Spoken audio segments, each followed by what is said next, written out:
The candles flickered on my birthday cake as I watched my son Raphael pour wine into 2 glasses on my kitchen table. 55 years old today, and something felt different about the way he moved around my home, like he was calculating something, measuring distances between the counter and the chairs, between trust and betrayal. "Happy birthday, Mom," he said, but his smile didn't reach his eyes. It was the kind of smile I'd seen him use with his business clients, polite but empty, a performance rather than genuine warmth. For months now, our conversations had become shorter, more distant. When I called, he'd answer with that same distracted tone people use when they're doing something more important than talking to you. When I visited his apartment, he'd glance at his watch as if my presence had an expiration time. I told myself it was normal. Adult children get busy, they have their own lives, their own priorities, but a mother knows when something fundamental has shifted in the air between her and her child. "Thank you for coming over," I said, watching as he set down the wine glasses. "I made your favorite, that chicken casserole you used to ask for when you were little." He nodded absently, checking his phone. "Yeah, smells good."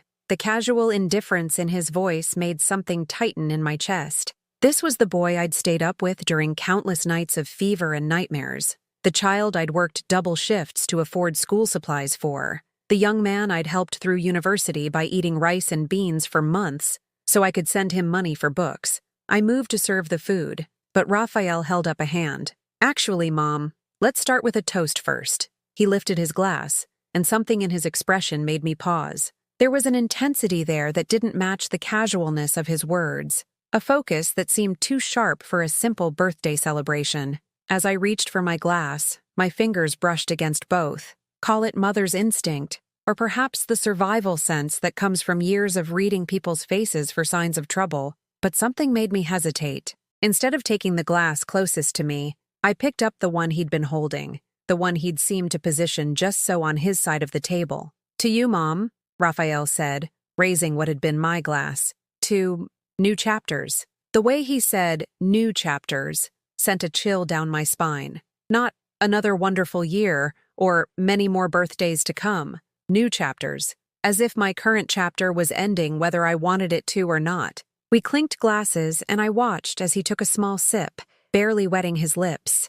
I pretended to drink from mine, tilting it just enough to feel the cool glass against my mouth without actually swallowing anything. The wine had a strange, slightly bitter aftertaste that lingered even from that tiny contact, and my heart began to race with a recognition I didn't want to acknowledge. "This wine tastes different," I said carefully, setting the glass down. "Where did you get it?" "It's imported," Raphael replied quickly, too quickly. "Expensive stuff. I thought you'd appreciate something special for your birthday." But his eyes wouldn't meet mine, and he kept glancing at my glass as if waiting for something to happen. The way he sat on the edge of his chair, the nervous energy in his fingers as they drummed against the table. This wasn't the behavior of a loving son celebrating his mother's birthday. This was the behavior of someone executing a plan. The realization hit me like ice water. My own child was trying to drug me. I'd read about it in the news, heard whispered conversations at the grocery store where I worked part-time. Adult children who grew impatient with elderly parents, who saw them as obstacles to inheritance, or simply as burdens they no longer wanted to carry. But I never imagined my Raphael, my baby, could look at me with such calculation. "You know, honey," I said, keeping my voice steady despite the earthquake happening inside my chest, "I think I'm going to save this wine for later. My stomach's been a little sensitive lately." His face fell, just for a moment, before the business smile returned. "Oh, come on, Mom. It's your birthday. One glass won't hurt." "I'm really not feeling well," I insisted, pushing the glass slightly away from me. "Maybe we should just eat dinner." The silence that followed was pregnant with unspoken truths. Raphael stared at the untouched wine, and I could see him recalculating, trying to figure out how to salvage whatever plan he'd set in motion. The boy who used to curl up next to me on the couch for movie nights was now sitting across from me like a stranger, frustrated that his own mother wouldn't cooperate with her own undoing. If you like emotional stories, please subscribe. We're trying to reach 1,000 friends here. And tell me, from which city are you watching? Because tonight, I learned that sometimes the people who hurt us most are the ones we've loved longest. As the minutes ticked by, Raphael became more agitated. He suggested we toast again, insisted the wine was too expensive to waste, even offered to get me something to settle my stomach so I could properly celebrate. But I held firm, watching this person I'd raised transform before my eyes into someone I barely recognized. The chicken casserole grew cold between us while we played this careful game of pretenses. He pretended to be a caring son concerned about my birthday celebration. I pretended not to know that he'd just tried to slip something into my drink, but the truth hung in the air like smoke, impossible to ignore. When he finally left that night, claiming he had an early meeting the next morning, Raphael kissed my cheek with the same mechanical affection he'd shown all evening. "Happy birthday, Mom," he said again, but this time it sounded more like a goodbye than a celebration. I stood at my kitchen window and watched his car disappear into the darkness, holding the wine glass up to the light. In the bottom, barely visible, were tiny fragments of something that hadn't quite dissolved completely, evidence of a betrayal so profound that it would change everything between us forever. That night, as I lay in bed staring at the ceiling, I realized that the son I'd loved and sacrificed for no longer existed. In his place was a stranger who saw me not as his mother, but as an inconvenience to be managed, a problem to be solved. But he'd underestimated one thing.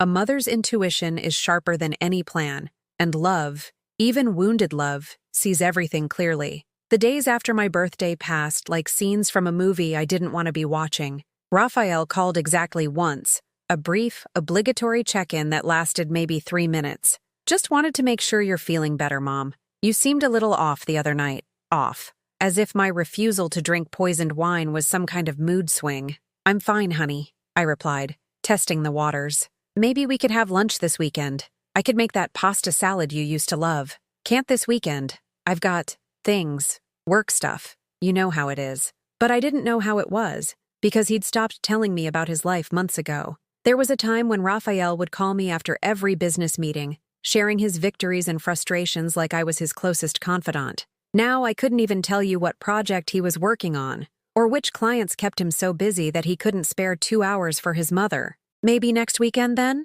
I tried to keep the hope out of my voice, but it crept in anyway, that pathetic eagerness of someone begging for scraps of attention from their own child. "We'll see, Mom. I really have to go." The line went dead, leaving me holding my phone in a kitchen that suddenly felt too large and too quiet.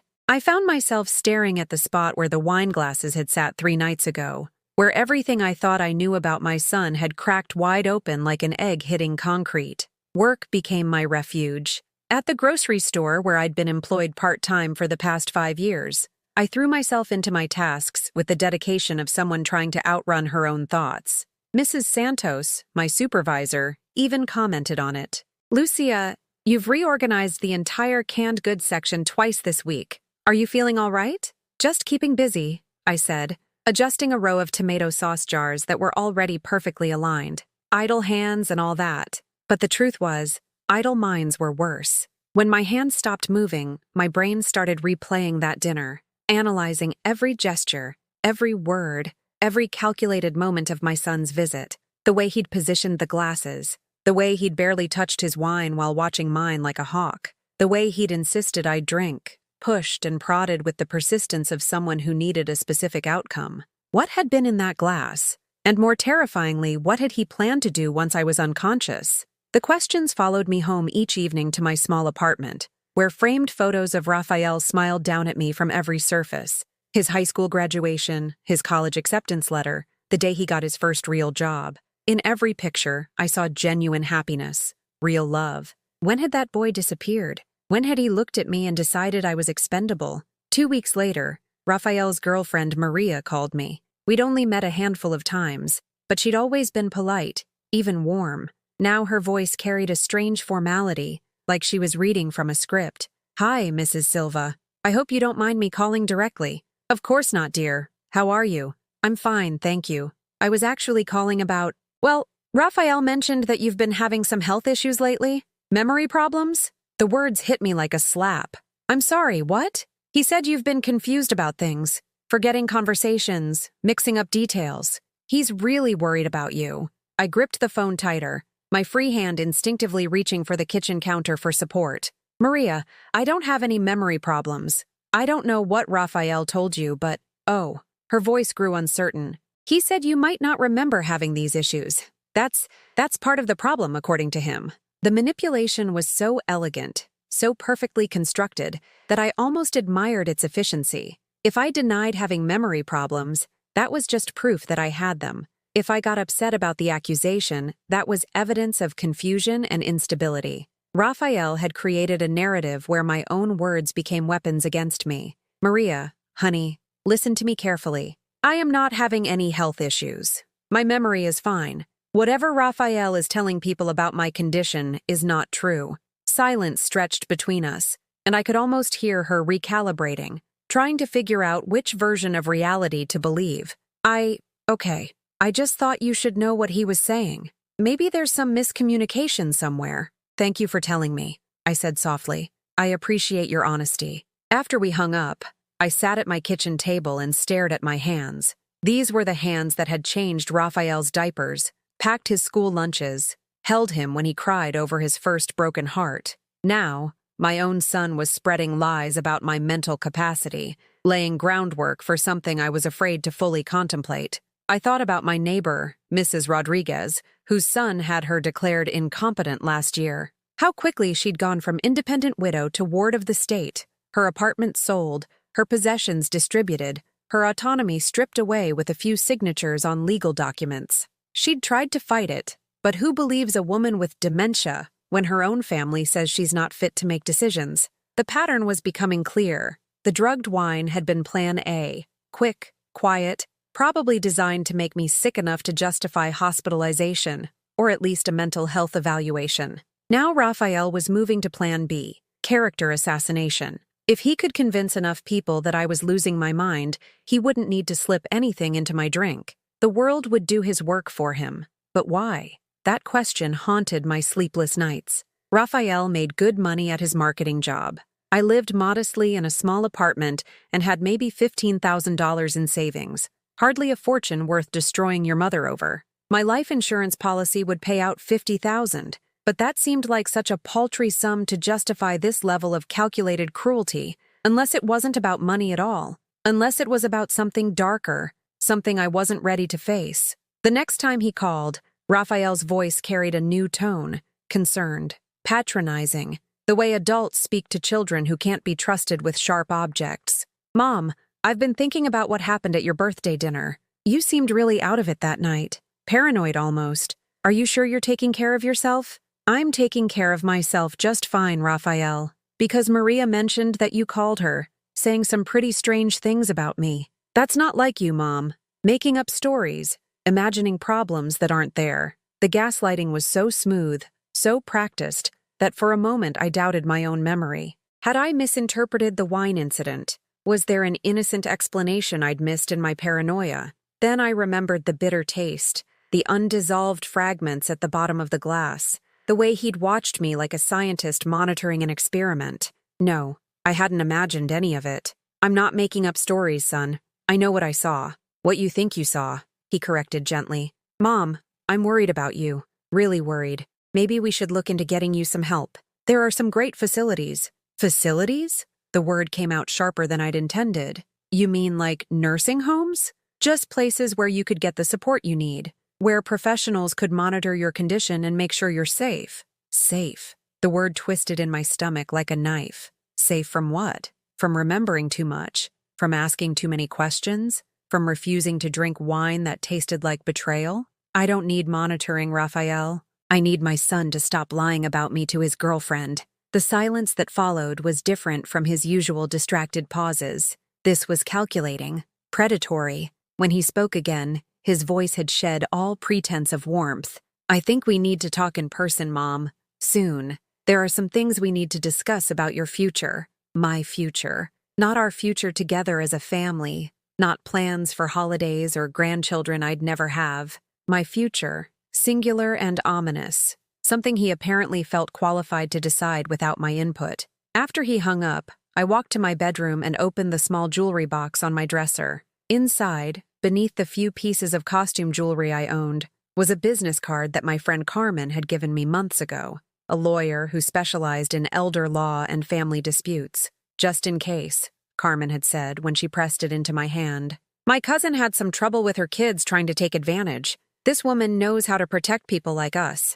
I'd thought Carmen was being paranoid at the time. Now I realized she'd been prophetic. As I held the card in my trembling fingers, I understood that my son wasn't just trying to hurt me. He was trying to erase me, to transform me from a person with rights and autonomy into a problem that required solving, a burden that needed managing. But he'd made one crucial mistake. He'd underestimated the woman who'd raised him, the mother who'd fought through poverty and loneliness and countless small humiliations to give him every opportunity life could offer. That woman wasn't going to disappear quietly into whatever facility he had planned for her future. The lawyer's office smelled like old books and fresh coffee, a combination that somehow made me feel both nervous and hopeful. Dr. Patricia Morales was younger than I'd expected, maybe 40, with kind eyes behind wire-rimmed glasses and the sort of no-nonsense demeanor that suggested she'd heard every family horror story imaginable. "Tell me what's been happening, Mrs. Silva,"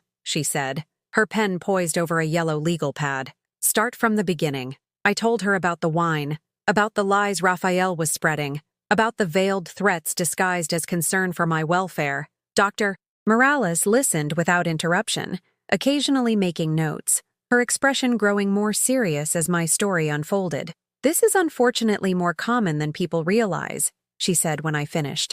"Adult children who view their aging parents as obstacles rather than people with rights. The good news is that you're here now, before any legal proceedings have begun. We can take steps to protect yourself." She explained the documents we could prepare: advance directives, power of attorney assignments to someone I trusted instead of Raphael, medical directives that would prevent him from having me committed against my will. It was like armor made of paperwork, protection spelled out in legal language that even manipulative sons couldn't easily circumvent. "I have to ask, Mrs. Silva, do you have any idea why your son might be doing this? Financial motivation is common, but sometimes there are other factors." I'd been dreading this question because I didn't have a good answer. "I don't know. I keep trying to understand what I did wrong.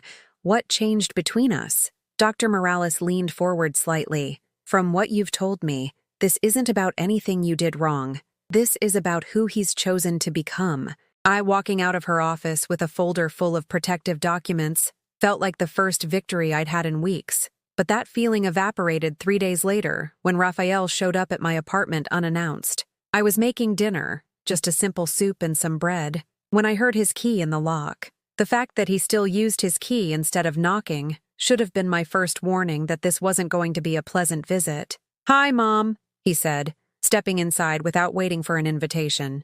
His eyes immediately began scanning my apartment, taking inventory like an appraiser evaluating property. "How are you feeling?" "I'm fine, honey. Are you staying for dinner?" "I made plenty." But he wasn't listening. He was studying my living room with the critical attention of someone looking for evidence to support a predetermined conclusion. "Mom, when's the last time you cleaned this place?" I looked around my apartment, confused. I'd vacuumed 2 days ago, wiped down all the surfaces, kept everything neat and tidy the way I always did. "I clean regularly, Raphael." "Why?" He walked over to my coffee table and ran his finger across its surface, then held it up as if he'd found dust, though I could see his finger was clean. "It just seems like you're letting things slide a little. And this," he gestured toward a small stack of mail on my kitchen counter. "Bills and paperwork just sitting out where anyone could see them. That's not very responsible, Mom." The mail was organized in a neat pile: phone bill on bottom, electric bill in the middle, grocery store circular on top. I'd planned to file the bills after I paid them, just like I'd done every month for 30 years. But Raphael was describing it as if I'd left classified documents scattered to the wind. "Those are just this week's bills, son. I always—" "And look at this." He'd moved to my refrigerator, where I kept my shopping lists and appointment reminders on small magnetic notepads. "You're writing yourself notes for everything now. Buy milk, doctor appointment Tuesday, call Carmen back." "Mom, healthy people don't need to write down basic tasks like buying milk." Each observation was technically true, but twisted into something sinister. Yes, I wrote shopping lists. Didn't everyone? Yes, I jotted down appointment times so I wouldn't forget. Wasn't that just being organized? But in Raphael's narrative, these normal behaviors became symptoms of decline, evidence that I couldn't manage my own life anymore. "Raphael, I've always made lists. You know that. Remember when you were little? How I'd make lists for everything, grocery shopping, school supplies, birthday party planning. That was different, he said dismissively. You were managing a household then, keeping track of my needs too. Now it's just you, Mom. If you can't remember to buy milk for one person, he let the implication hang in the air like smoke. If I couldn't handle something as simple as grocery shopping, how could I possibly be trusted with bigger decisions? How could I manage my own finances, my own medical care, my own future? I served dinner anyway, hoping that food might soften whatever had hardened in my son's heart. The soup was good, a recipe his grandmother had taught me, rich with vegetables and herbs that filled the kitchen with comforting smells, but Raphael barely touched it, spending most of the meal taking photos with his phone. "What are you doing?" I asked, watching him angle his camera toward my stove. "Just documenting," he said casually. "Mom, when's the last time you cleaned this burner? There are some stains here that look pretty old." I looked at my stove, which I'd cleaned thoroughly just 2 days before. There was one tiny spot near the back burner where soup had splashed during cooking, but it was hardly the health hazard Raphael was making it out to be. "I clean my stove regularly, son. That splash just happened while I was cooking tonight." But he was already moving on, photographing the inside of my refrigerator, the bathroom where a towel hung slightly askew on its rack, the bedroom where my bed wasn't made with military precision because I'd been rushing to get to work that morning. Each photo was a small violation, but more than that, it was evidence being collected for some future proceeding I couldn't yet imagine. Raphael was building a case against me using the normal imperfections of human living, transforming every minor household detail into proof of incompetence. "You know what I think would help?" he said as he prepared to leave. "I think you should consider hiring a cleaning service, and maybe one of those meal delivery programs. Take some of the burden off yourself." "I don't need those things, Raphael. I'm managing just fine." "Are you, though?" He showed me his phone screen, which displayed one of the photos he'd taken. A close-up of my kitchen counter where a coffee stain had left a faint ring on the surface. "Because this doesn't look like someone who's managing fine. This looks like someone who needs help, but is too proud to ask for it." The coffee stain was from my morning cup, a minor accident I hadn't noticed when I'd wiped down the counter. In the context of a lived-in home, it was nothing. But in Raphael's photograph, zoomed in and isolated from everything else, it looked damning. Evidence of negligence, proof of decline. After he left, I spent 2 hours cleaning my apartment with an intensity that bordered on mania. I scrubbed every surface, organized every drawer, made my bed so perfectly that it looked like a hotel room. But even as I worked, I knew it wouldn't matter. Raphael would find something: a magazine left open on a table, a dish towel folded slightly wrong, a dust mote floating in a shaft of sunlight, and turn it into evidence that I couldn't take care of myself. The most heartbreaking part wasn't the manipulation itself, but the realization that my son had studied me so carefully that he knew exactly which buttons to push. He knew I took pride in keeping a clean home, so he attacked my housekeeping. He knew I valued my independence, so he suggested I needed constant assistance. He knew I loved him enough to doubt myself before I'd doubt him, so he made me question my own perceptions of reality. 3 days later, my neighbor Mrs. Chen knocked on my door with a concerned expression. "Lucia, dear, I hope you don't mind me asking, but is everything all right? Your son came by earlier asking if I'd noticed any changes in your behavior lately. He seemed quite worried." My heart sank. "What kind of changes?" "He asked if I'd seen you leaving your door unlocked, or forgetting to turn off appliances, or seeming confused when we talked." Of course I told him no, that you've always been as sharp as a tack, but he seemed to think I might just not have noticed. The audacity was breathtaking. Raphael was now recruiting my neighbors as witnesses, trying to create a network of people who would testify to my incompetence, whether they'd actually observed any or not. He was counting on human nature, the tendency to remember things differently once someone plants a seed of doubt, the way people start seeing problems that were never really there once they're told to look for them. "Mrs. Chen, I need you to know that I haven't been leaving my door unlocked or forgetting to turn off appliances. I haven't been confused during our conversations. If my son asks you about this again, please tell him exactly what you told me, that you've never observed any of these behaviors." She nodded, but I could see uncertainty creeping into her eyes. Doubt was contagious, and Raphael was spreading it like a virus through every relationship I had. That night, I called Carmen and told her what was happening. Her silence on the other end of the line stretched so long I thought we'd been disconnected. Carmen, are you there? I'm here, mija. I'm so sorry. I've been wondering why Raphael asked me all those questions last week. What questions? About whether you seemed forgetful when we talked, whether I'd noticed you repeating yourself or getting confused about dates. He said he was concerned about your health and wanted to know if other people had noticed changes too. The systematic nature of it took my breath away. Raphael wasn't just spreading lies. He was conducting research, interviewing everyone in my life to see if he could manufacture a consensus about my declining mental state. He was turning my own friends and neighbors into unwitting accomplices in his campaign to have me declared incompetent. But he'd made one mistake. He'd overestimated people's willingness to lie about someone they cared about. Carmen, Mrs. Chen, even Maria when she'd called to warn me, they'd all told the truth about what they'd actually observed, which was nothing alarming at all. The problem was that in legal proceedings, the truth was often less important than the narrative, and Raphael was very good at crafting narratives. I stopped answering Raphael's calls after the third neighbor contacted me about his interviews. Each conversation felt like another small death, another piece of my life being dissected and repackaged as evidence against me. When his name appeared on my phone screen, I let it go to voicemail, then deleted the messages without listening to them. I couldn't bear to hear that concerned, patronizing tone anymore. Couldn't stand the way he'd learned to weaponize his own voice against me. The silence that followed was both relief and punishment. For the first time in weeks, I wasn't bracing myself for the next manipulation, the next subtle attack on my reality. But the quiet also amplified my isolation, reminding me that the person I'd once called first with good news or bad was now someone I had to protect myself from. Work became more difficult, not because my abilities had changed, but because I found myself second-guessing every action, analyzing every choice through the lens of how Raphael might twist it into evidence of incompetence. When I forgot to restock the shopping baskets one afternoon, I spent 20 minutes obsessing over whether this was the kind of forgetfulness he'd photograph and document. When I had to ask Mrs. Santos to repeat a schedule change, I worried she might mention it to someone who might mention it to someone who might eventually report back to my son. "Lucia, you seem distracted lately," Mrs. Santos observed one Thursday as I rearranged the same display of canned goods for the third time.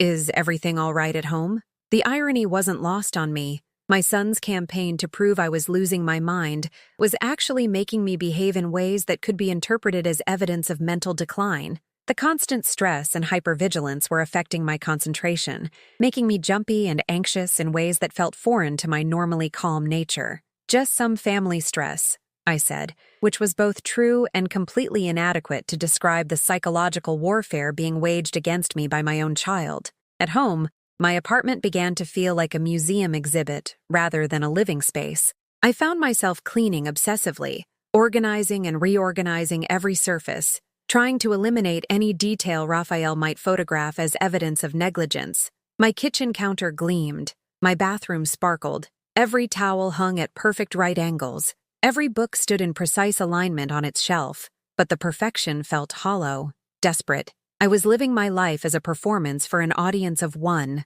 the son who'd appointed himself judge and jury of my mental capacity. The worst part was the way doubt began creeping into my own thoughts. After weeks of being told I was forgetful, confused, unable to care for myself, I started questioning my own perceptions. When I couldn't find my reading glasses one evening, my first thought wasn't that I'd simply misplaced them. It was whether this was the kind of memory lapse Raphael had been talking about. When I had to check my calendar twice to remember a doctor's appointment, I wondered if this was evidence of the cognitive decline everyone seemed to see except me. This, I realized, was the true genius of gaslighting. It didn't just make others doubt you, it made you doubt yourself. The breaking point came on a rainy Thursday, when I discovered that Raphael had contacted my doctor's office. I only found out because Dr. Restrepo's nurse, Sophia, called to schedule what she referred to as a family consultation. "Your son requested a meeting to discuss your recent symptoms," Sophia explained in her gentle professional voice.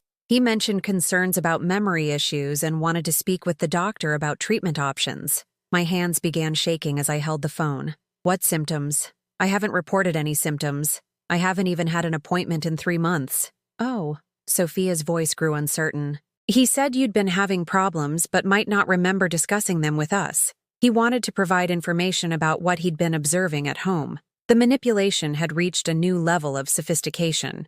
Raphael was now inserting himself into my medical care, positioning himself as the reliable narrator of my health while casting me as an unreliable witness to my own experience. If I protested, it would only confirm his narrative that I was confused and defensive about my condition. Sophia, I need you to listen carefully. I am not experiencing memory problems or any other cognitive symptoms. My son does not have permission to discuss my medical care with anyone at your office. Please make a note in my file that all communication should go directly through me. Of course, Mrs. Silva. I'll make sure Dr. Restrepo knows. But even as I hung up, I knew the damage was done. A seed of doubt had been planted in my medical records, a note that would follow me to every future appointment. Family reports cognitive concerns that patient denies. That evening, I sat in my spotless kitchen and looked at the dinner I'd prepared for one: a small portion of rice and beans, a piece of grilled chicken, some steamed vegetables.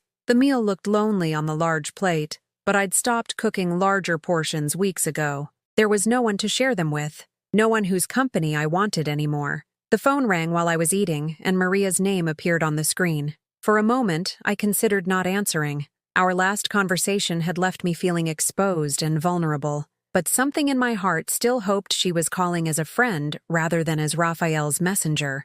Mrs. Silva, I hope I'm not bothering you. Not at all, dear. How are you? I'm confused, actually. That's why I'm calling. Maria's voice carried a strain I hadn't heard before. Raphael has been telling me more about your health issues, and I'm starting to feel uncomfortable about something. My pulse quickened. What kind of uncomfortable? He showed me pictures from your apartment. He said they were evidence that you're not taking care of yourself. But Mrs. Silva, they just look like photos of a normal home. A coffee stain on a counter, some mail in a pile, a towel hanging slightly crooked. I can't understand why he thinks these things are concerning. Hope fluttered in my chest like a bird testing damaged wings. What else has he told you? He says you've been calling him repeatedly, having the same conversations multiple times because you forget you've already talked. But Mrs. Silva, I've seen his phone. You haven't called him in over 2 weeks. If anything, he's the one who's been obsessed with calling you. The validation felt like water after days in the desert. Someone else could see the inconsistencies in Raphael's story, the way his version of reality didn't match the evidence of his own behavior. Maria, can I ask you something? Has Raphael ever mentioned why he thinks I need help? What's motivating his sudden concern about my well-being? Silence stretched between us, and when Maria spoke again, her voice was barely above a whisper. Mrs. Silva, I think there's something you need to know. Raphael has been looking into nursing facilities, expensive ones. He's been researching what it takes to get someone committed for psychiatric evaluation, what kind of documentation he'd need to prove you're not competent to make your own decisions. The words hit me like physical blows, each one landing with devastating precision. Raphael wasn't just spreading rumors about my mental state. He was actively planning my institutionalization. He keeps talking about your life insurance policy, Maria continued, her voice growing stronger as if she'd decided to tell me everything. About how irresponsible it is for someone with cognitive problems to have control over their own finances. He's calculated how much it would cost to keep you in a facility, and how much would be left over afterward. Left over. As if I was already dead. As if my life had become nothing more than a math problem to solve. There's more, Maria said, and I could hear tears in her voice now. He's been practicing conversations with me, rehearsing how he'll explain your condition to doctors and social workers. He's created a whole timeline of your supposed decline, with specific examples and dates. Mrs. Silva, none of it is true, but it's all very detailed and convincing. The systematic nature of Raphael's plan took my breath away. This wasn't opportunistic cruelty or a moment of weakness. This was a calculated campaign that had been months in the planning. He'd studied me like a problem to be solved, analyzed my routines and relationships to find the most effective ways to destroy my credibility. After Maria hung up, promising to call me if Raphael revealed anything else, I sat in my silent apartment and tried to understand how the baby I'd rocked to sleep had become someone capable of such calculated evil. I thought about the nights I'd stayed awake when he had fever, the jobs I'd taken to pay for his school supplies, the dreams I'd deferred so he could pursue his own. Where in that story of love and sacrifice had I planted the seeds of such heartless manipulation? But even as I asked the question, I knew it was the wrong one. This wasn't about anything I'd done or failed to do as a mother. This was about choices Raphael had made as an adult, about the person he'd decided to become when he thought no one was watching. The saddest part wasn't even the betrayal. It was the realization that I'd been mourning the loss of someone who maybe had never really existed at all. The loving son I remembered, the boy who used to bring me dandelions and call me his best friend, might have been just another performance, another role he'd played until he no longer needed my approval to survive. As I prepared for bed that night, moving through the rituals of self-care that had sustained me through decades of challenges, I caught sight of my reflection in the bathroom mirror. The woman looking back at me was older than I remembered, with lines around her eyes that spoke of recent stress and a weariness that went deeper than simple fatigue. But there was something else in her expression too, a hardness that hadn't been there before, a quality that suggested she was done being surprised by cruelty, done expecting fairness from a world that had revealed its capacity for betrayal. They didn't know what I had kept all along, I thought. Remembering Dr. Morales's folder full of legal protections, remembering Maria's willingness to tell me the truth, remembering my own stubborn refusal to drink poisoned wine or believe poisoned words. They didn't know that some things couldn't be taken away, no matter how cleverly the theft was planned. Sleep came easier that night than it had in weeks. For the first time since my birthday dinner, I wasn't lying awake wondering what I'd done wrong, or how I could fix a relationship that had apparently been broken long before I noticed the cracks. The truth, however ugly, was cleaner than the confusion that had been eating away at my peace of mind. I woke before dawn and made coffee in the kitchen that Raphael had photographed and criticized. As I stood by the window watching the city slowly come to life, I found myself remembering not the disappointed man who'd tried to drug me, but the little boy who used to climb into my bed during thunderstorms, how he'd curl up against my side, his small body trembling until I told him stories about brave princesses who saved themselves and clever foxes who outwitted bigger, meaner animals. It wasn't pain anymore. It was clarity. That morning, I called Dr. Morales and scheduled another appointment. There were additional documents we needed to prepare, safeguards I hadn't understood were necessary until Maria's revelations showed me the full scope of Raphael's planning. "I'm proud of you for coming back in so quickly," Dr. Morales said as I settled into the chair across from her desk. Most people want to believe that family members have their best interests at heart, even when evidence suggests otherwise. "I spent 30 years raising that boy," I said, my voice steadier than I'd expected. "I know the difference between a son who's concerned about his mother and a son who's planning to steal her life." We spent 2 hours going through additional paperwork, emergency contact forms that listed Carmen instead of Raphael, medical directives that specifically prevented him from making decisions about my care, financial protections that would make it nearly impossible for him to access my accounts, even if he somehow had me declared incompetent. "One more thing," Dr. Morales said as our meeting wound down. "I want you to start keeping a detailed journal. Document every interaction with your son, every lie he tells about you, every attempt at manipulation. Include dates, times, witnesses when possible. If this ends up in court, we'll need evidence of his pattern of behavior." The thought of court proceedings made my stomach clench, but I nodded. I'd spent decades documenting my life in photo albums and scrapbooks, preserving memories of birthday parties and school plays and family vacations. Now I'd be documenting something much darker, the systematic destruction of trust between a mother and child. That afternoon, I stopped by the bank where I'd maintained accounts for over 20 years. The manager, Mr. Vega, knew me well enough to chat about my work at the grocery store and ask after Raphael's career in marketing. Today, though, I had business that couldn't be conducted over friendly small talk. "I need to make some changes to my accounts," I said, sliding Dr. A. Morales's paperwork across his desk. "I want to remove my son's access to my safety deposit box and change the beneficiary information on my savings account." Mr. Vega's expression grew concerned. "Is everything all right, Mrs. Silva?" "These are significant changes. Everything is fine," I said, and for the first time in weeks, that felt true.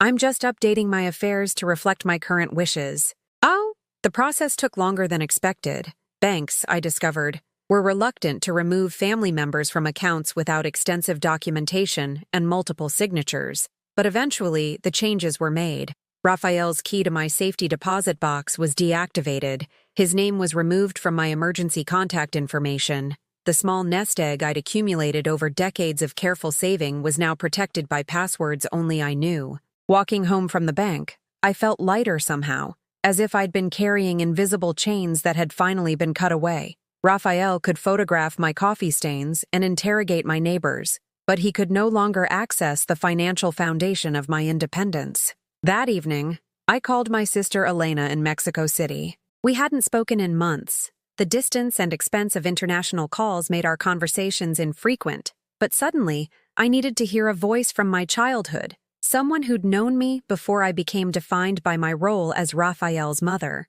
"Lucia, what a wonderful surprise," Elena said, her voice warm with genuine pleasure. "How are you, Hermana?" "I'm well," I said, and meant it. "Elena, do you remember when we were girls? How Mama used to tell us that the strongest trees bend in storms but never break?" "Of course. She said that whenever Papa would come home drunk and angry. Why do you ask?" "I think I'm remembering how to bend." I told Elena about Raphael's behavior, about the wine and the photographs and the campaign to have me declared incompetent. As I spoke, I watched my reflection in the kitchen window. A 55-year-old woman who looked tired but not defeated, worn but not broken. "Ay, Dios mío," Elena whispered when I finished. "Lucia, you must get away from him. Come here, to Mexico City. You have family who loves you." The offer was tempting. To disappear into Elena's world of grandchildren and Sunday dinners, to start over somewhere Raphael couldn't find me. But running felt like admitting defeat,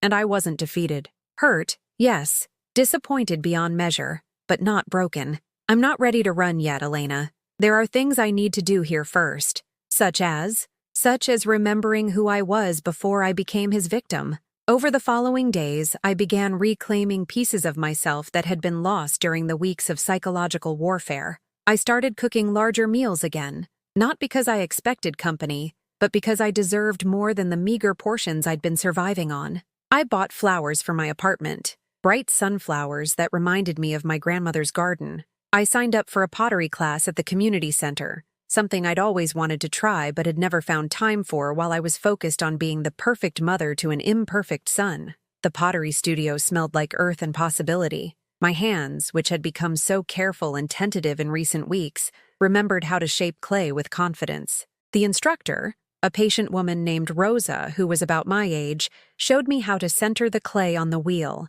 how to use pressure and movement to create something beautiful from formless material. "The clay knows what it wants to become," Rosa explained as my first attempt collapsed into a lopsided mess. "Our job is to listen and guide, not to force." I thought about that as I walked home through the evening streets, past couples holding hands and families heading to dinner, past young mothers pushing strollers and elderly men playing dominoes in the park. All of these people had their own stories of betrayal and recovery, their own experiences of learning when to bend and when to stand firm. For too many weeks, I'd been letting Raphael's narrative define my reality. I'd accepted his version of me as a confused, declining woman who couldn't be trusted with her own life. But that woman wasn't me. She was a fiction he'd created to justify his cruelty. The real me was the woman who'd raised a child alone after his father disappeared, who'd worked multiple jobs to afford his education, who'd sacrificed her own dreams so he could pursue his. The real me was someone who'd survived poverty and loneliness, and countless small humiliations with her dignity intact. That woman didn't need anyone's permission to exist, and she certainly didn't need to apologize for refusing to drink poisoned wine. 3 days later, I made a decision that would have terrified the timid, careful person I'd become during Raphael's campaign against me. I decided to invite him to dinner, not because I was ready to forgive him, and certainly not because I believed we could somehow return to the relationship we'd had before, but because I was ready to stop running from confrontation, ready to stop letting him control the terms of our interactions. When I called him, Raphael's voice carried surprise and what might have been relief. "Mom?" I was starting to worry. "You haven't been returning my calls." "I've been busy," I said calmly. "But I'd like to see you. Could you come for dinner this Sunday?" "Of course. I've been hoping we could talk. There are some things we need to discuss about your situation." "My situation." As if my life was a problem he needed to solve rather than a reality I was perfectly capable of managing myself. "Sunday at 6, I said. "And Raphael? Don't bring your camera." The silence that followed told me he understood this wouldn't be the kind of visit he'd been orchestrating for weeks. This would be my dinner, my home, my rules. Whatever he'd planned to accomplish with his systematic destruction of my credibility, he'd have to do it while looking me directly in the eyes. As I hung up the phone, I felt something settle into place inside my chest. Not quite courage, because I'd never really lost that, but something harder and more durable. A sense of my own worth that couldn't be photographed or documented or twisted into evidence against me. Sunday was still days away, but I was already beginning to prepare for it in ways that had nothing to do with cooking or cleaning. I was preparing to meet my son not as his victim, but as the woman who'd given him life, and who still had plenty of life left to live on her own terms. The woman who'd learned, finally, that love without respect was just another form of abuse, and that sometimes the most loving thing you could do for someone was to stop enabling their worst impulses. Raphael thought he knew his mother, the accommodating woman who'd always put his needs before her own, who'd swallow any humiliation rather than risk losing his affection. Sunday evening, he was going to meet someone different, someone who remembered that she'd been strong long before he was born, and would be strong long after he learned the consequences of underestimating her. Saturday morning arrived with the kind of crisp autumn air that makes everything feel possible. I woke early and spent longer than usual choosing my clothes for the grocery shopping, not the faded work uniform I'd grown accustomed to wearing even on my days off, but a deep blue dress that brought out my eyes and reminded me that I was still a woman worthy of care and attention. At the market, I selected ingredients with the precision of someone planning a special occasion.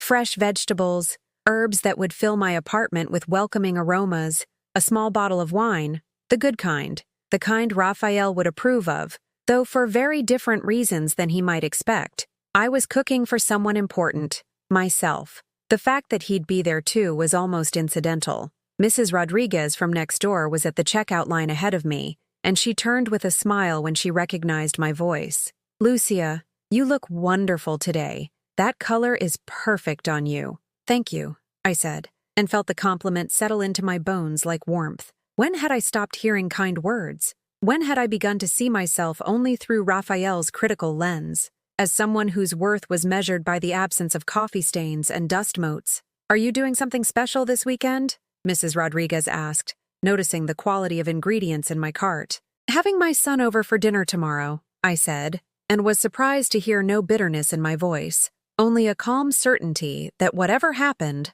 I would handle it with grace. That afternoon, I spent time in my apartment not cleaning obsessively, but simply appreciating the space I'd created for myself. The books on my shelves, accumulated over decades of reading during quiet evenings. The plants thriving on my windowsill, proof that I was perfectly capable of nurturing living things. The photographs of family and friends, a visual reminder that I existed in webs of connection that extended far beyond my relationship with Raphael. I found myself pausing at a picture taken 3 years ago at Carmen's birthday party. In it, I was laughing at something her grandson had said, my face open and animated in a way I barely remembered. That woman looked confident, engaged with the world, surrounded by people who genuinely enjoyed her company. She looked like someone you'd want to know, someone whose opinions mattered. When had I started believing Raphael's version of me instead of remembering this woman? Sunday morning, I attended Mass at the small church a few blocks from my apartment.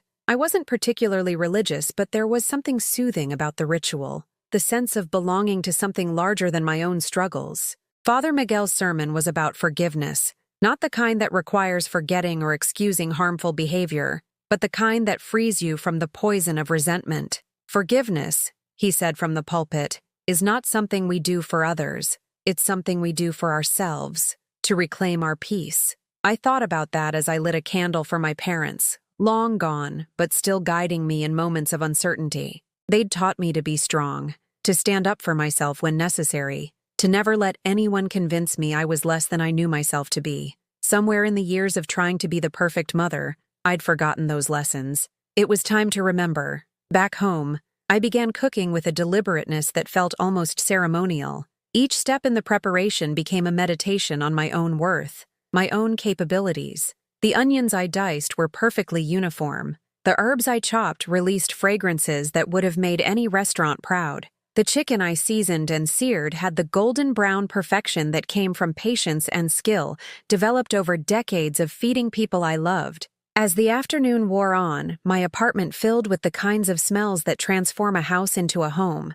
This wasn't the desperate cleanliness I'd maintained during the worst of Raphael's campaign. This was the warm, lived-in comfort of a woman who knew how to create beauty in her everyday life. At 4 o'clock, Carmen called to check on me. "How are you feeling about tonight, mija?" "Peaceful," I said, and realized it was true. For the first time in weeks, I feel peaceful. "Are you sure you don't want me to come over? I could be there as a witness, or just for moral support." I considered the offer, but something told me this conversation needed to happen between Raphael and me alone. There were truths that had been festering in the darkness between us, and light was the only thing that would heal them, or reveal them as permanently infected. "Thank you, but this is something I need to do by myself. Besides," I added with a smile in my voice, "I'm not the same woman who let him walk all over me 6 weeks ago. He's going to discover that tonight." At 5:30, I set the table with care but not anxiety. Good plates, cloth napkins,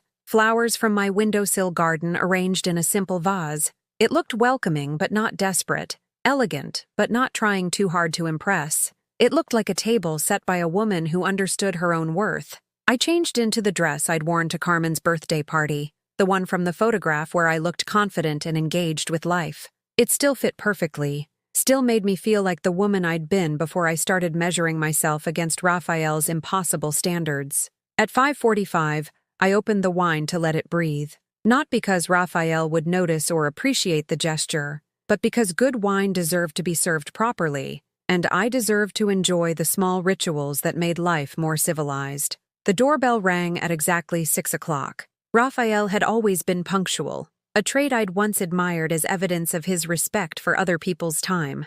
Now I understood it as another form of control, a way of managing interactions to his advantage. I opened the door to find him standing in the hallway with flowers, grocery store carnations that looked hastily chosen, and that familiar, calculated smile. "Hi, Mom. You look different." "I look like myself," I said, accepting the flowers with more grace than they probably deserved. "Come in." He stepped into my apartment with the wary air of someone entering unfamiliar territory. His eyes immediately began their usual inventory, scanning for evidence to support whatever narrative he'd prepared for tonight. But something in his expression suggested he was having trouble finding his usual ammunition. The apartment was immaculate, but not obsessively so. Clean but lived in. Beautiful but not staged for his inspection. It looked like the home of a competent, self-sufficient woman, which was exactly what it was. "Dinner smells incredible," he said, and for just a moment his voice carried what might have been genuine appreciation. "You really went all out." "I enjoy cooking when I have something to celebrate," I said, leading him toward the dining room. "What are we celebrating?" I smiled, pouring wine into 2 glasses with steady hands. "Clarity." The word hung between us like a challenge. Raphael's eyes narrowed slightly, the way they did when he was recalibrating his approach to a conversation that wasn't going according to script. "Mom, I'm glad you called. I've been worried about you, and I think tonight we should really talk about your future. About getting you the help you need." "I'd like that too," I said calmly. "I think it's time we were honest about what's really happening here." Something flickered across his face, uncertainty perhaps, or the first recognition that he'd walked into a dinner party that wouldn't be proceeding according to his plans. We sat down at the table, and I served the food I'd prepared with such care. Raphael took a bite of the chicken and paused, his eyebrows rising in surprise. "This is really good, Mom. Restaurant quality." "Thank you. I've always been a good cook, Raphael. Just because I'm 55 doesn't mean I've forgotten how to feed people properly." "Of course not. I didn't mean to suggest. I just meant it's nice to see you taking care of yourself, putting effort into things." But I could see him struggling to reconcile the evidence before him: a perfectly prepared meal, an elegantly set table, a hostess who seemed completely in control of her environment, with the narrative of decline he'd been constructing for weeks. "Tell me about work," I said, cutting into my own chicken with movements that were precise and confident. "How are things going with your marketing campaigns?" "Fine. Good. Actually, Mom, I was hoping we could talk about more important things tonight. About your health, about your future care." "My health is excellent," I said pleasantly. My blood pressure is normal. My cholesterol levels are good. My cognitive function is sharp. I had a complete physical 2 weeks ago. Doctor. Restrepo was very pleased with all my results. Raphael's fork paused halfway to his mouth. You had a physical? You didn't mention that. You didn't ask about my actual health, son. You only asked about problems you assumed I was having. The dinner continued with a strange, careful politeness, like two chess players studying the board before making their crucial moves. Raphael kept trying to steer the conversation toward my supposed inadequacies, while I calmly deflected each attempt with evidence of my continued competence. When we finished eating, I served dessert, a flan I'd made from scratch, perfect in its golden caramel beauty. Raphael stared at it as if it were an accusation. When did you learn to make flan? I've always known how to make flan, Raphael. My mother taught me when I was 12. I made it for your birthday every year until you turned 16 and decided you preferred store-bought cake. The reminder of his own childhood, of the years when I'd been not a burden to be managed, but a mother who'd devoted herself to his happiness, seemed to disturb him more than any direct confrontation could have. As I cleared the dessert plates, moving with the easy efficiency of someone completely comfortable in her own space, I could feel Raphael watching me with growing frustration. Nothing about this evening was supporting his carefully constructed narrative. I wasn't confused, wasn't forgetful, wasn't displaying any of the concerning behaviors he'd been describing to everyone who would listen. Mom, he said finally, his voice taking on a harder edge, we need to talk seriously about your living situation, about the fact that you're not safe here alone anymore. I set down the plates and turned to face him, my expression calm but resolute. You're absolutely right, Raphael. We do need to talk seriously, but not about my living situation. What do you mean? I smiled, but there was steel in it now, the kind of strength that comes from finally understanding exactly what you're fighting for. I mean, it's time to discuss what's really been happening here, and why you thought you could get away with it. The moment had arrived, the confrontation I'd been preparing for without even knowing it, the conversation that would finally bring everything into the light where it belonged. Raphael's face went through a series of micro-expressions, confusion, calculation, and then something that looked almost like fear. For the first time since he'd walked through my door, he seemed to realize he wasn't in control of this conversation. I don't know what you mean, Mom. I'm just concerned about your well-being. I moved to the kitchen counter where I'd left a manila folder, the same folder Dr. Morales had given me weeks ago, now thick with additional documents and evidence. Raphael's eyes followed my movements with the sharp attention of someone who sensed danger but couldn't identify its source. Let me help clarify things for you, I said, my voice steady and almost conversational. 6 weeks ago, on my birthday, you tried to drug me. You put something in my wine, expecting me to drink it and become incapacitated. When that failed, you began a systematic campaign to convince everyone in my life that I was mentally incompetent. Mom, I'm not finished. The quiet authority in my voice stopped him mid-sentence. You contacted my neighbors, asking them to report signs of confusion or negligence. You photographed normal household items to use as evidence of decline. You called my doctor's office claiming I was having symptoms I'd never reported. You researched nursing facilities and calculated how much money you'd have access to once I was declared incompetent. With each accusation, Raphael's face grew paler. I could see him trying to figure out how much I knew, how much I could prove, how much damage control he'd need to do. You've been telling people I call you repeatedly and forget our conversations, but I haven't called you in over 2 weeks. You claim I'm forgetful and confused, but I just cooked a perfect dinner from scratch and remembered every detail of your childhood that you seem to have conveniently forgotten. I opened the folder and removed a photograph, a printout from his social media account that Maria had sent me. It showed Raphael at an expensive restaurant the same week he'd been telling people I needed to be placed in a care facility for my own safety. This was posted 3 days after you told Maria I was becoming a financial burden.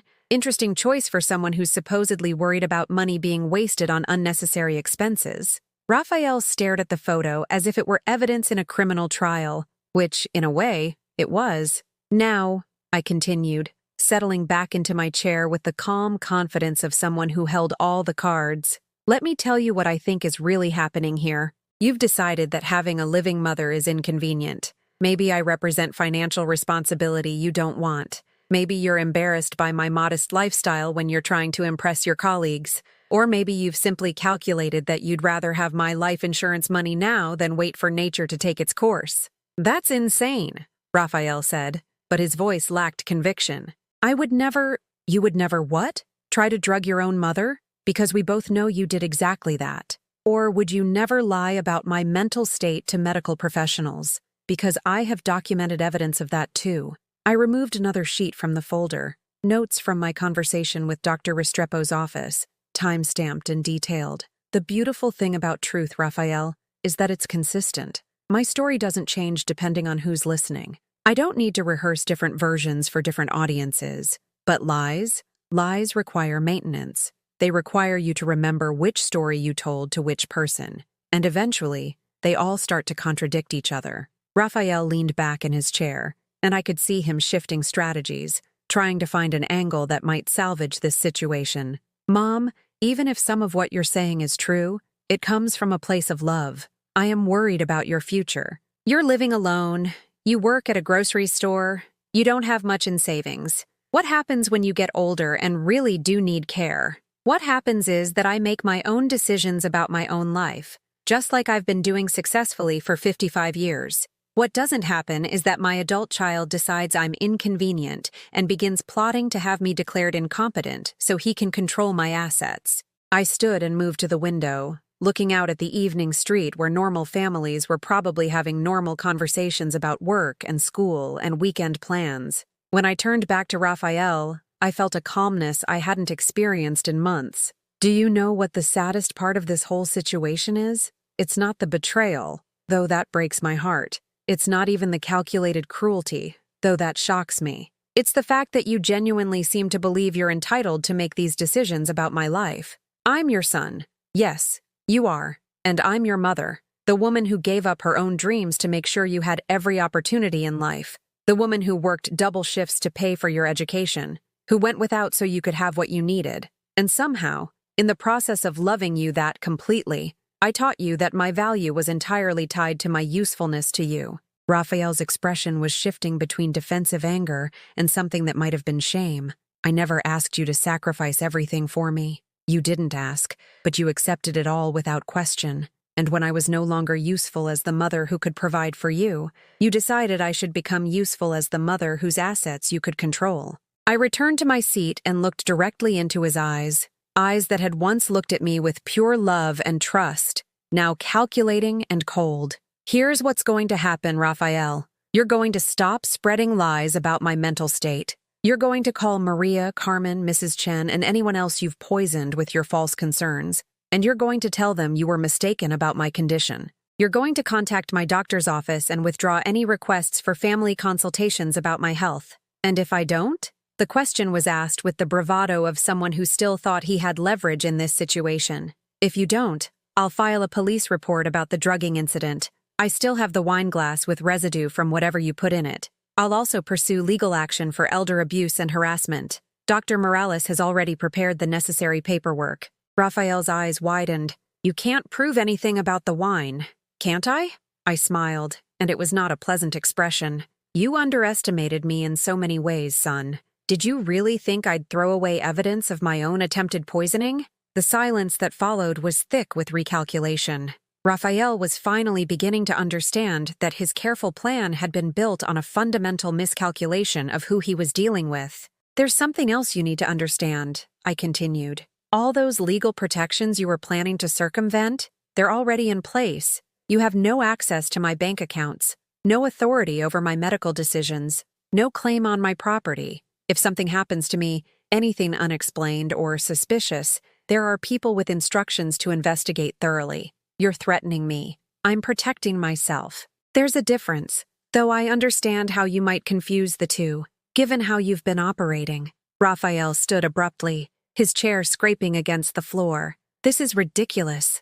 I'm your son. I have every right to be concerned about your welfare. You have every right to be concerned. You don't have any right to lie, manipulate, or attempt to control my life based on those concerns. And you certainly don't have the right to drug me and plan my institutionalization for your own convenience. I walked him to the door, my movements calm and deliberate. At the threshold, Raphael turned back with one final attempt at manipulation. Mom, I know you're upset, but think about what you're doing. I'm family. I'm all the family you have. I looked at this man I'd raised, this stranger who'd tried to steal my life, and felt something settle into place. Not forgiveness exactly, but a clear understanding of what our relationship would be going forward. Raphael, you stopped being family the moment you decided I was an obstacle instead of a person. Family doesn't try to destroy each other for personal gain. So what are you saying? You never want to see me again? I'm saying that when and if you're ready to treat me with the respect due to any human being, not as your mother whom you're entitled to control, but as a person whose autonomy you respect, then we can have a conversation about what kind of relationship is possible between us. He stared at me for a long moment, and I saw him struggling with the realization that his mother had disappeared somewhere during this conversation, replaced by a woman who wouldn't be manipulated or intimidated.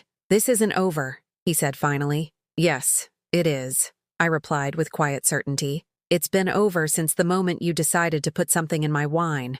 Everything since then has just been you learning the consequences of that choice. After he left, I stood in my doorway for several minutes, listening to his footsteps echo down the hallway and fade into silence. Then I closed the door, turned the deadbolt, and leaned against the wood with a sense of completion I hadn't felt in years. The apartment felt different now, not empty, but peaceful, not lonely, but private, not the home of a victim, but the sanctuary of a woman who had remembered her own strength and decided to use it. I cleaned the dinner dishes slowly, savoring the simple ritual of caring for my own space. The wine glasses went into the dishwasher, both of them this time, because I'd drunk from mine without fear or hesitation. The good plates were dried and put away, ready for the next occasion worth celebrating. As I turned off the lights and prepared for bed, I caught sight of my reflection in the hallway mirror. The woman looking back at me was older than the one who'd opened the door to Raphael 6 hours earlier, but she was also stronger, clearer, more completely herself than she'd been in months. 3 months passed before I heard from Raphael again. 3 months of the most peaceful living I'd experienced in years. I settled into a rhythm that felt both familiar and completely new. Work at the grocery store where Mrs. Santos had promoted me to assistant manager, pottery classes on Tuesday evenings, Sunday dinners with Carmen and her family, quiet evenings reading books I'd been meaning to get to for years. The woman I rediscovered during those months was someone I'd almost forgotten existed, confident in her opinions, comfortable with her own company, capable of joy that didn't depend on anyone else's approval or presence. I learned to cook elaborate meals just for myself, not because I was lonely, but because I deserved the care and attention I'd spent decades giving to others. My apartment became a true home, rather than a stage set designed to impress critics. I hung new artwork, prints I'd bought at the local art fair, not because they matched some decorating scheme, but because they made me smile. I rearranged furniture to suit my own comfort, rather than some imagined standard of proper presentation. I bought plants that I wanted to tend, books that I wanted to read, music that I enjoyed listening to while I cooked or cleaned. The legal protections Dr. Morales had helped me establish gave me more than just security. They gave me the profound peace of knowing that my life belonged entirely to me. No one could make decisions about my health, my finances, or my future without my explicit consent. The vulnerable woman who'd been terrified of her son's manipulations had been replaced by someone who understood her own worth and refused to negotiate it away. When Raphael finally called, his voice carried a humility I'd never heard before. "Mom, it's me. I was wondering, could we maybe meet for coffee? Just to talk?" I considered the request while looking out my kitchen window at the garden Mrs. Rodriguez and I had planted together in the small courtyard behind our building. Tomatoes and peppers were coming in beautifully, tended by 2 women who'd learned that some things were worth nurturing and others were better left to wither. "Coffee would be fine," I said. "But Raphael, if this is another attempt to convince me I need managing, then we'll keep this conversation very brief." "It's not, I promise. I think I owe you some explanations." We met at a small cafe near the library, a neutral space where I'd spent many peaceful hours during those months of rebuilding myself. Raphael looked older, worn in a way that suggested he'd been doing some difficult thinking. When he hugged me hello, it was tentative, respectful of the boundaries I'd established. "You look good, Mom. Really good. Happy." "I am happy," I said simply. happier than I've been in a long time. We ordered coffee and sat across from each other at a small table by the window. For several minutes, neither of us spoke, and I found myself studying this man who'd been such a central part of my life for so many years. He was still my son, still carried traces of the boy I'd loved so completely, but there was something different in his demeanor, a carefulness that suggested he finally understood I was no longer someone who could be taken for granted. "I've been thinking a lot about what you said," Raphael began finally. "About family, about respect, about how I've been treating you. And you were right, about all of it." He looked down at his coffee, unable to meet my eyes. "I did put something in your wine that night, a mild sedative. I told myself it was just to help you sleep, to prove that you weren't thinking clearly, but that's not really why I did it." The admission should have brought me satisfaction, but instead I felt only a distant sadness for the choices he'd made and the person he'd revealed himself to be. "Why did you do it, Raphael?" "Because I was angry. At you. At my life. At the fact that you seemed so content with so little when I was working so hard and still felt like I wasn't getting what I deserved." His voice grew smaller. "I looked at your apartment, your job, your simple life, and I felt embarrassed. Like your contentment was somehow a judgment on my ambitions. So you decided I needed to be eliminated. I decided you needed to be managed, made smaller. I convinced myself that you'd be happier in a care facility where someone else was responsible for your decisions." He finally looked up at me. "But really, I think I wanted you to disappear because your existence reminded me of values I'd abandoned." The honesty was more than I'd expected, and more devastating than his lies had been. At least manipulation suggested I mattered enough to scheme against. This admission revealed something worse, that he'd seen my life as an affront to his own choices, my happiness as a criticism of his ambition. What values were those? Gratitude, contentment, finding meaning in small things instead of always reaching for more. He gestured around the cafe, at the other customers enjoying simple pleasures of conversation and coffee. "You were the only person in my life who seemed genuinely at peace with what she had, and instead of learning from that, I wanted to destroy it." I sipped my coffee and considered his words. There was truth in them, but also a kind of self-serving narrative that painted his cruelty as philosophical rather than personal. "Raphael, do you understand that what you did wasn't just wrong? It was criminal? You drugged me. You engaged in elder abuse. You tried to have me declared incompetent for your own financial gain. I know. I've been seeing a therapist, trying to understand how I became someone capable of that." He paused. "She says I have issues with control, with entitlement, with seeing other people as extensions of myself rather than as separate individuals with their own rights. Do you agree with her assessment?" "I'm trying to. It's hard to accept that you've been a fundamentally selfish person for most of your adult life. But, yes, I think she's right." We sat in silence for a while, watching people pass by the window, mothers with strollers, elderly couples walking slowly hand in hand, teenagers absorbed in their phones and their own urgent dramas, all of them living lives that belonged entirely to them, making choices that reflected their own values rather than someone else's expectations. "What do you want from me, Raphael? Forgiveness? A return to the relationship we had before? I want to earn the right to know you again, not as your son who's entitled to your love and support, but as a person who respects who you are and what you've built for yourself." He met my eyes directly. "I know I don't deserve another chance, but I'm asking for one anyway." The request hung between us like a bridge neither of us was sure could bear the weight of what we'd have to carry across it. I thought about the months of peace I'd enjoyed, the life I'd built that required no one's approval or participation. I thought about the woman I'd become when I stopped defining myself through my relationship with him. Any relationship we have going forward would look very different from what we had before, I said finally. "I will never again prioritize your needs over my own well-being. I will never again accept manipulation or disrespect in the name of family obligation.